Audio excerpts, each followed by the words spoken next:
Dear friends, I'm coming to you from Dallas, Texas, and I had a few thoughts that I wanted to share with you in lieu of the fact that we've all been extended in our shelter at home posture for another 30 days or the end of April.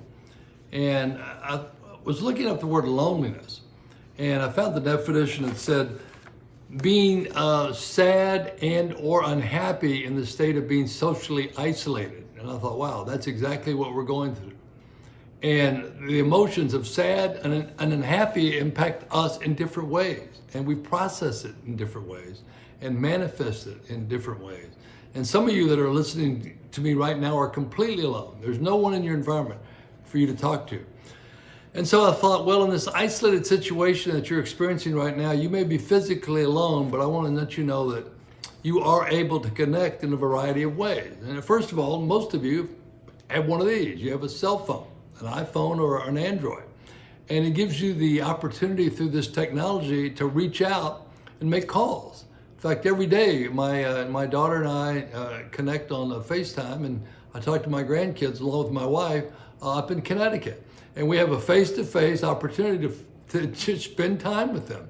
It's just wonderful to have that means. We also have computers, and there's a new program called Zoom where you can bring in multiple pictures and dialogue with people on this. There was Skype, which was a one-on-one, but now Zoom is even taking it to another level. There's also the Facebook, Instagram, emails. So through technology, regardless of the fact being alone and isolated, you can reach out and connect with loved ones. You have multiple opportunities. We remembered in the Navy, back in the early 80s, I was assigned to a ship, and I was gone 22 months out of 30. The longest we were deployed was for 6 months. And during that 6-month time, we wrote letters. A lot of people don't even know what letters are today. We put a letter, a stamp, mail it. 4 weeks later, Rivers in Japan would get my letter. She'd respond. 4 weeks later, I'd get the return. 8-week turnaround. In fact, I remember one time she wrote me a letter and said my daughter broke her arm on a swing set. I get the letter 4 weeks later, I write back. She gets it 4 weeks after that and says, well, by the time she got the letter, the cast was already off the arm. We don't have those limitations today. We have immediate access to each other through technology, much as I'm talking to you right now through this means of videoing with you. So look, we may not be physically connected, but we can stay connected through technology, and that benefits all of us and keeps us from becoming isolated. But I want to talk to you about being connected to God. You're never outside a connection with the divine presence of God. Jesus says in Matthew 28, verse 20, Jesus says, lo, I'm with you always, even to the end of the age. And the word always means always. There's never a time in your life or mine that God is not with us. He's always with us. We see this again in Hebrews 13, verse 5. Keep yourselves free from the love of money and be content with what you have, because God said, never will I leave you, never will I forsake you. Never will God leave us. Never will he forsake us. That means that he's with us always. We are always in the eternal presence of God. And I want this promise from God's lips to your ears to resonate in your spirit, that you may be physically alone right now, isolated because of this pandemic, but you are not alone. God is with you. And you need to remember that. Think about the Apostle Paul when he was in that damp, dark dungeon that was rat infested, which was not a happy place. Paul knew that he was not alone. He knew that he was in the presence of God, and that the presence of God brought him a sense of peace and joy. It was not a happy place. He wasn't happy, but he had the joy of the Lord because he knew the presence of the Lord was with him and sustaining him during that time. In fact, he writes from prison, Philippians 4, verse 11. Paul says, I'm not saying this because I'm in need, for I have learned to be content. Whatever the circumstance, I know what it is to be in need, and I know what it is to have plenty. I have learned the secret of being content in any and every situation, whether well-fed or hungry, whether living in plenty or in want. I can do all things through him who strengthens me.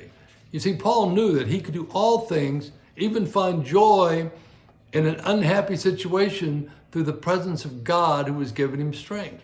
And I want you to hear this. Regardless of what's going on in your life, God is with you. His presence is there to give you assurance, reassurance on a day-to-day basis. Paul did not find his happiness in prison. He found his happiness always in the presence of the Lord. You're never alone. And I want to underscore this, that God will sustain you with his presence over the long haul.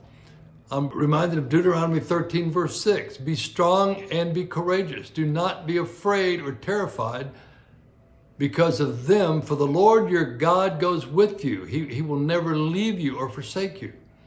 That was the word of God, the Lord to Joshua.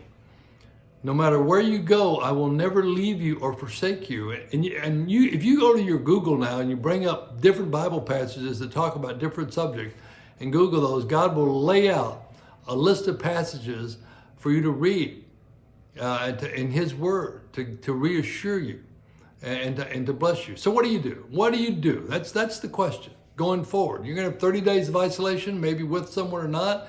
What do you do? Well, I'm going to give you some advice. Number one, I want you to pray. I want you to talk to God. I want you to talk to God on a regular basis. Open your heart, because if he's with you, he's listening. And if he's listening, he hears you. And every word you utter to him is precious to him, because you are his precious son or daughter. And you need to get your mind around that. You are not a throwaway in the presence of God. You are his precious commodity. Secondly, I want you to read. Start with the Bible. Go to the Google. Look up passages. Let God's word speak to your ears over and over again. Maybe you need to read some other books. You may say, I can't get out to a bookstore. Well, get a Kindle account on your phone and download books. That's what I do. I download books on my phone. I haven't bought a book and I can't remember when. I read Kindle books online. And there's a litany of books that I can read. And then secondly, I want you to use your iPhone. Make calls, talk to people, connect with them, reach out, sign up for Facebook or Instagram. You may say, I don't know how to do that. Go to Google, say, how do you sign up for Facebook? Google will tell you step by step how to do all these things, and it will give you the benefit. You know, if you're watching me right now on Facebook or on this computer, you're already in some way connected through technology. Just expand your horizon so you can do more. And a couple other things. I want you to limit your TV. Limit TV. You know, TV is going to be there on the other side of this thing. The less TV you watch, the more you engage in other things, the more you're going to expand your mind. I want you to think about maybe pursuing the dream. Maybe you thought, well, I want to write some short stories. I want to write a book. And you say, well, if I start a book, how can I finish it in 30 days? Look, start the dream. Maybe you want to paint. You know, maybe just draw. You can't go out and buy paint, so you just get a pencil. But pursue a dream. Get that ball rolling, something you've never done. You say, look, we are going through a huge paradigm shift in our country right now. The social fabric of our country is changing because of this little microbe that's forcing all of us to stay in. But here's the way I'm looking at it. It's an opportunity for us to pursue things maybe we've never done before. And maybe pursue a closer relationship with the Lord. It's an opportunity. Don't see yourself as a victim, but see this as an opportunity to pursue maybe different things that you've always wanted to do, but you never found time to do. You know, everything we've done up to now has been shaped in a certain way. Now, for the first time, we're all in this nation, even the world, we're all being sheltered in place. And I think we can use this opportunity to grow and expand ourselves in many ways. Let me leave you with a passage from James chapter 1, verse 2 and 3. Consider it pure joy, my brothers and sisters, whenever you face trials of many kind, because you know that the testing of your faith produces perseverance. Perseverance. You and I are going to pursue and persevere. We're going to expand and grow. And God's going to use this to help each of us maybe find some inner core stuff that's been, buried for a long time. And it's going to be released during this season.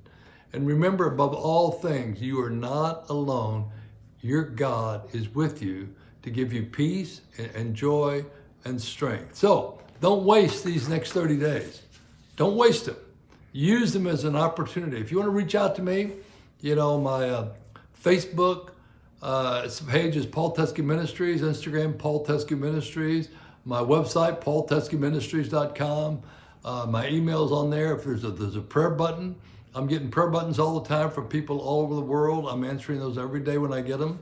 Myself, personally, I'm responding as best I can, and I'll respond to you if you send me a prayer request. Just go to that button and hit it saying prayer request, type in what you need, and I'll respond. But listen, we've got 30 days together. We're going to be talking off and on. I'm going to be reaching out to you, and I want you to take opportunity to reach out to others in your sphere of influence and love that you can connect. Don't waste these 30 days, but use them as your opportunity. All right? All right. Go in peace and serve the Lord. In Jesus' name.